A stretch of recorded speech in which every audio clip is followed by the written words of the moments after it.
Hello everybody and welcome back. As always, I am Mateo311 and this is your channel for everything VR related. So today, we're going to speedrun some Quest tips and tricks. Now it doesn't matter if you recently got a Quest 2, Quest 3, or you've had one for the longest of times. I guarantee there's some features in here that you might not know about. So I'm going to go through all of that, get you up to speed as fast as possible if you're a new owner, or just, reveal the secrets if you've had your Quest for some time and didn't really dive into it. Now, there are, of course, links and timestamps if you want to skip ahead, but before we jump in, this video is brought to you by VR Rock, makers of prescription lens inserts for all of your favorite VR headsets. Quest 3 inserts are now available for purchase, and I'm extremely happy to announce that they've significantly dropped their pricing on this product. They magnetically connect for easy insertion and removal, so if you wear eyeglasses and struggle to fit them inside the VR headset, or you're concerned about scratching your lenses, go check out VR Rock down in the description, and don't forget to use discount code Mateo311 for 10% off and to help support my channel. Okay, so let's start off with the initial setup, which is going to be a really easy topic because Meta has worked very hard to make this as seamless as possible. You're going to download the Meta app on your Android or Apple phone. You'll need a Meta account if you don't already have a Facebook account. Set that up. Very simple, straightforward stuff. You're going to get your headset. You're going to open it out of the box. It should most likely have a charge already. Slap it on your head. Follow the instructions on screen. Sometimes you'll have to jump back to your phone for a second to pair it. Then you're done. Now, don't just forget about that Meta app. It's very useful. It'll have things like controlling your headset, looking for updates, checking out your library. There's even some referrals that you get there. So just go through the app. It's very useful. But the initial setup from the software side, straightforward. Now, one of the software tricks that many people don't seem to know is the fact that you could set up a family account. One person will be the account owner, and then everyone else will be listed as family members, and they could share access to your games. You could also set people as children here, so you could do your parental guidance, controls, and all that on the Meta account, which is something I really advise if you have young kids. The Quest now goes down to the age of 10. It used to be recommended for only 13, but now it's 10 and up. But obviously, you need to set up a limited account because you want to control your kids' exposure on the device. So let's move on to some of the hardware aspects of the initial setup. Once again, Meta does a great job of walking you through the initial steps here. And the first thing you most likely have to adjust is your IPD, which is pushing the lens in or further out based on the space between your eyes. That's the interpupillary distance, and I only stumbled on that a little bit. Anyway, you don't know what that number is most likely offhand, and you could put on the headset and kind of push these forward and find that right spot, or you can measure your eyes, whatever works. But if this is off, you're going to get more eye strain. Things might look a little bit blurrier than they should, or you might notice you're getting eye fatigue when you play VR. So that's something to definitely consider. Again, Meta walks you through this. They also show you how to wear the headset properly on your head. It should be a little bit lower so that it doesn't swing around. Important stuff here. We will go into comfort a little bit more later. And then obviously for all the eyeglass owners out there, you can physically adjust the space in the headset. They used to have a spacer that you could put in for the Quest 2, but for the Quest 3, the internal strap itself has these little nodules that you can make the lens move further away from your head so that you can fit your eyeglasses in, or you could go buy prescription lens inserts. I have a sponsor that's linked down below, and Meta sells them officially as first-party products. Now at this point, you should be ready to jump in and start enjoying your Quest. However, the next questions I always get seem to be around battery life. Is it going to last long enough for me? Should I immediately get an Elite strap? I'm going to circle back to that in a minute. However, I think on average, the 2.2 hours that the Quest 3 gives you is fine. VR is physically demanding. I usually get tired before 2.5 hours, but there are battery straps if you need them, if you need more time.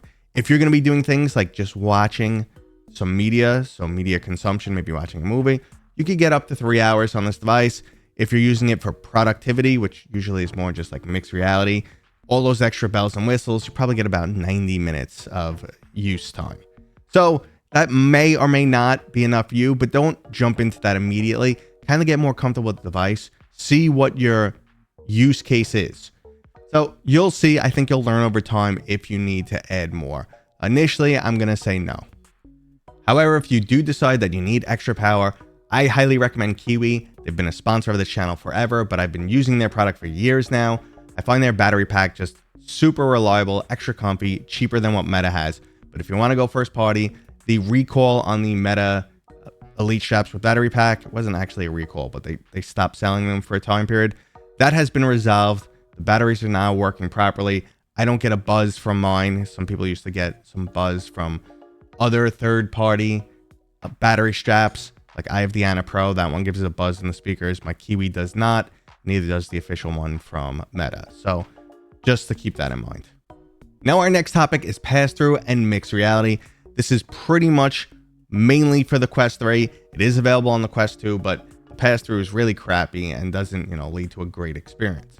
Now, one option that a lot of people don't seem to know about that you can enable this in the settings is if you tap the side of your headset twice, it will turn on pass-through and you can see the room. And this is very helpful if you've got where your controllers are, or you're talking to someone in the room, or you just need to be able to see for a second. So it works on both Quest 1 and Quest 2. That is, again, in the settings if it's not on by default. Just double tap the side, you can see the world. Or if you're playing a game and you kind of like knocked yourself in the head and you're like, wait, why am I seeing the room around me right now? What happened to the game? You accidentally enabled pass-through. So just give the side of your headset a double tap and you are back either into reality or virtual reality. Great feature. I love having it. Now, when it comes to mixed reality, I want to temper your expectations. You may have heard it looks amazing. Everything looks super real. It's crystal clear. And that is just not the case. There may be some variance between headsets. Some people are saying, hey, look, this headset is better quality than mine and we're in the same room or we're doing the same testing. That's always a possibility. I can't confirm that. However, I can tell you how to get the best results out of your mixed reality headset. For starters, you're always going to see some graininess and you're always going to get some warping around the edge, like usually like right around here or when you move something close to your face. That is normal. Don't think anything's wrong with your headset. It's just an aspect of the software. Maybe it'll get better over time, but it is what it is right now. Remember, they're stitching multiple cameras together into one image and trying to make it 3D. So that's number one. Now, in terms of lighting, you need good lighting for mixed reality to work well, and they recommend lighting where it's comfortable to read. That's from Meta's recommendation. If you could comfortably read a book without getting eye strain in that level of light, you should be good for mixed reality. Now, where do you get mixed reality experiences? They're popping up a lot right now. And if you've played a lot of other games in the past, well, they're also introducing mixed reality modes over time. So just be on the lookout. Some games that you loved might just suddenly get a new mixed reality mode, like Dropped at the Cabin got a mixed reality mode, and it's absolutely fantastic. Now, just like the double tap pass-through I mentioned, there's also a series of extra controls that you might not know exist. The first one most people learn is holding down the Oculus button will instantly recenter you. So if you've moved around your room and you want to be pointing in a certain direction, just hold down that Oculus button. It will recenter you. Or for some reason, the game, thinks you got short or tall for some reason. Like you threw it on the couch and then put the headset back on. Sometimes it doesn't realign your floor height. Hold down that Oculus button. You'll see the spin. Once it's done, you are recentered. You'll end up using that shortcut all the time. Now, additionally, if you went into your settings and enabled voice commands, you can activate the Hey Facebook whenever you want, just by double tapping that Oculus button. So you'll get a audio cue and then you just tell it what you want. Like sometimes I will double tap the button and say, start recording, because I want to record some footage. And this is easier than pressing the Oculus button, which some games don't actually pause when you press the Oculus button, then getting the menu, then clicking start recording, then clicking the Oculus button again, and then jumping back into the game. You could actually do this on the fly. Double tap. Sometimes the game will pause, sometimes it won't. Just say, it does the Hey Facebook thing, pops up, say start recording, starts recording. There's a bunch of other features you could use for that, but that's probably like the main one I do. And since I mentioned voice control, let's dive into more of the headset's features. Now, there's a bunch of things I do recommend you enable, like there's a 120 hertz mode. Definitely go ahead and turn that on. Basically, this makes the screen refresh faster.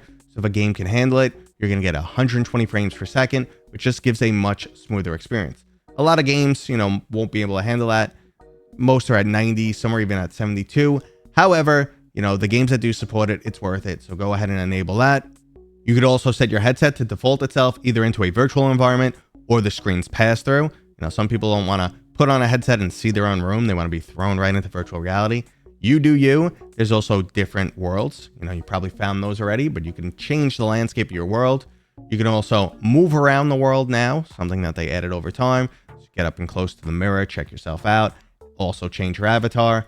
Now, some of the other features I recommend you guys enable is if you're going to be recording content, you could go set up exactly how you want it to record. What the bit rate is, what the frames per second, maybe which eye you want to record. So if you're left eye or right eye dominant, this is very important if you play shooter games. So if you select the wrong eye when you're sniping and stuff, people won't see through the scope. So that's something to keep out. And also the aspect ratio. If you're going to be doing a lot of TikTok content or you're going to be doing long form content, you could do 16:9. You could do 1:1 or 9:16. I think it's 1:1. Regardless, you could do those settings. And you can also, there is a more advanced mode that's not in the headset itself, which I'm not going to cover here. But if you're a content creator, kind of just look into Casting 2.0. That might help you. Now, there's a couple other basic features that might be useful to you. Like you could go ahead and text your meta friends or call them for a voice chat or even bring them into your home world so you could have a virtual meet and greet. That's good if you're trying to set up a game, you're having some difficulties. But now at this point, I think you should be comfortable with the headset and the inner workings to some bit. You know how to use that headset to the best of your abilities, but you might not physically be comfortable. And there's definitely solutions for that. Just like the potential battery life issue, if something bothers you on this headset, there is a third party or even first party solution for it. So I highly recommend you get an Elite strap. And you should probably kill two birds with one stone and get an Elite strap with battery pack. Right off the beginning, go out to Kiwi. The Elite strap with battery they make is cheaper than just a plain Elite strap from Meta. And I love it. I mentioned it already. I'm not, just trying to sell you guys because they're my sponsor. I've used just about everything out there. The other one that I personally never used, but people always say is great, is Bobo VR. So go check them out too. Find what's great for you. If you don't like third party, go to Meta. But Elite strap is almost mandatory in my opinion. The Quest 3 is a lot more comfortable than the Quest 2 was at launch, but I still think most people are going to really want something better. Now, why I keep saying Kiwi is because it has plush material for both the top and the back, so it just feels a lot better on my head. But speaking of material, if you don't like what they use around your face, you could get third-party stuff from VR Cover. They make fabric or cloth covers. They make silicone, so whatever material feels best for you. So there's lots of solutions for any of the comfort issues you might come across with this headset. Now, at this point, I yammered on about everything except the really fun stuff, and that's getting into games. I want to start by talking about starter games. If you've never played VR before, it may be very tempting to get into the newest titles like Asgard's Wrath 2, or anything popular you've heard like Ghost of Tabor, whatever it may be. But if you've never tried VR, this could be a bit overwhelming. It could trigger motion sickness. It could make an amazing experience turn really sour really fast. So I always recommend some starter games. Just kind of get yourself used to VR first. All the demos that come with the headset are great. Space Pirate Trainer, Beat Saber, Creed Rise to Glory. These demos are great. I think Sports Scramble is in there too. Try all those demos. Honestly, try them. Just get a feel for it. If you don't feel any discomfort, you're not overwhelmed, feel free to try whatever you want. Another free option, and I'll go into free options in a second, but you could go for Population 1, because this is where you can test out free locomotion. That's where you move with the controller. This is the most likely thing that'll cause motion sickness. That, or any game that kind of just like moves you on its own, like if you're on a roller coaster, or something like that, where you're canoeing. There's some games where you canoe. Sometimes that kind of just moving without the actual feeling, your brain says, whoa, we're moving right now, but your body doesn't feel it. That's what throws you off. So you want to avoid those titles. You want to stick to teleportation or room scale. Room scale is when you physically walk around the room. And the second you feel okay with those and you want to try, go for it. But here's the lessons for motion sickness. If you're feeling mild, like very, very mild discomfort, make sure you have the vignetting settings on. These are like blinders. These are blinders. I covered the mic the first time I said it. So these will limit how far you see when you're moving. And this definitely has a huge impact for comfort. Now, you could lower those or raise those depending on how you need it. But if you're getting into a VR game and you're starting to feel a little queasy, a little nauseous, the second you have that sensation, you shut the game off. You can't power through motion sickness. Only play until you feel the tiniest bit of discomfort. Shut the headset off, take a minimum hour break.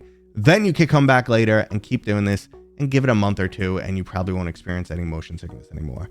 For the 5% of people or so out there who don't adjust to motion sickness, really sorry. You can look into things like ginger or Dramamine, but you might be screwed. That's really a low, less than 5% of the population that experiences. Okay, so you're comfortable with your headset now. You know about motion sickness. You know everything you want to do. You just need more games. And here I'm going to give you a list of some free games to check out. But I'll also put something up top because I make big lists of free games all the time. Now, the first one I recommend is Population 1 if you're a shooter fan, if you're looking for a battle royale, something like Fortnite. Not exactly like Fortnite, but sort of. You go check out Population 1, great. Rec Room I always recommend. It looks very kidsy. However, it's really fun, very social, lots of mini games, things to do. If you want to see the social side of VR, you could jump in the VR chat, but maybe that's not super noob friendly. That gets a little crazy. It's a whole nother world, basically. If you're a poker fan, there's Poker Stars VR. This will go on for a very long time. So let's move on. You went through your free games. They're not for you. You're looking to buy some, paid games. Well, I just want to point out the fact that you could always get games cheaper than, list price because there's referrals. Like my Discord, I post referrals to every game. Now, referrals are starting to get limitations. It used to be like 25% off, and now they're limiting it. So only X amount of referrals can happen. So I can't give everyone in the world 25% off. I think they limited it at 10 or something now. And then after that, I think the discount drops to 10%. Don't quote me on these numbers, but just know you could always get your games a little bit cheaper than what they're listed for in the Meta Store. Jump on my Discord, grab the referral code, boom, you're good to go. Okay, so now that you are playing a bunch of games, I think it's the right time for some multiplayer tips.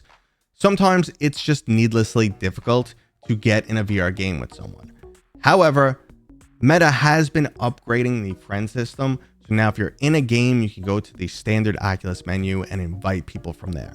Does it work for every game? No. Is it perfect? Absolutely not. But it's usually helpful. Like Dungeons of Eternity, I just could not get into a game with my friends. Something was wrong with it. And I said, hey, let me try the invite system that's built into the headset, and that one worked. And finally, let's end this video with some extra stuff you could do on your headset that you probably didn't know about. You could open up multiple screens if you haven't realized that yet. You could turn off the hand tracking if it bothers you. You can make it switch back and forth between hand tracking and controller tracking. So once you pick up the controllers, it switches to controller tracking. Once you put them down, it goes back to hand tracking. That may be on by default. Meta changes those settings quite frequently. If you are in hand tracking, you can grab your menu, walk around with it. But those are little things. I want to talk about more options besides gaming that's out there. There's a whole slew of productivity tools. So if you wanted to try and hook up your Quest to a keyboard and a monitor and kind of use it to work in, I don't think it's there yet, but you can try that. There's also all these streaming services that you know and love. So you can get your Netflix, your Prime Video, your Hulu, you name it, get them all on the headset. So you can travel with that. You get your beautiful little screen that travels with you. You can also now play Xbox games. So this Xbox Cloud Gaming that's available. You just download the app. You do need Game Pass, but boom, you can stream games to your headset. You also need to get a controller, an Xbox controller, connect it through Bluetooth. Boom. That's it. You're gaming. I'm saying boom too much, but there's a lot to do that's pretty easy and exciting. And this finally leads us to PCVR Gaming. Now, you most likely heard you can connect your Quest to a computer and play a huge range of better looking VR titles, and that is 100% true. PCVR Gaming is still my go-to favorite. The fidelity difference between what you get on native Quest and PCVR is tremendous, but most people who own a Quest really don't end up connecting it to a PC. If you do have the opportunity though, I recommend it because there's just plenty of games out there and experiences you can't get anywhere else. Like Half-Life Alyx. So if you want to connect to your PC, there's 3 different ways. First is the Oculus Link. It's Oculus's solution. You just download the Oculus software and you can connect to your PC, and that's pretty straightforward. The second one is Steam Link. So this is from Valve. So this is probably made for you to load up Steam VR from your headset or even flat screen games from your PC. So my experience with it hasn't been great, but there's so much different hardware and network setups out there that it's just good to have options. Try Oculus Link. Doesn't work for you. Try Steam Link. Now see which one works best. Your third option is Virtual Desktop, which is a paid option, but it just has a lot more features. You could kind of go in there and customize everything. Your bandwidth, the encoder you're using, you name it. So you could pretty much get the best experience possible, just by tweaking some settings in there. And it also has other features that the other two applications don't have, like it has a virtual room where you could stream your PC screen to and stuff like that. So they're all great options. I recommend you try them all. Just start with the link and start with, Steam Link and go from there. But yep, so you can play PC games. Besides the games, there's other cool features out there. There's tons of like flat to VR mods. So original flat screen games, like I'll give you Red Dead Redemption 2, got a mod so you can experience it in VR. Is this perfect? No. Is it more for like advanced users? I would say yes. I don't think everyone's going to jump through the modding hoops. They just want to game, they just want to play, they just want to enjoy. But if you're into that, you're looking for a deeper experience, you get something like Skyrim. Install 8 billion mods. It's a whole different game. It's beautiful. It's stunning. It's something you can't get anywhere else. And that was my tip. And that was my extra rambly tips and tricks for the Quest headset, guys. I hope you guys enjoyed this. I hope this helps some people. If you have some additional questions, let me know down in the comments. I was super fast and rambly on this one only because I'm leaving for the holidays. I wanted to get this video out. I hope you guys have a very happy holiday. This is most likely my last video until close to New Year's. Okay, guys. Hope you enjoyed again. Thumbs up, subscribe if you haven't, and I'll see you guys on next time.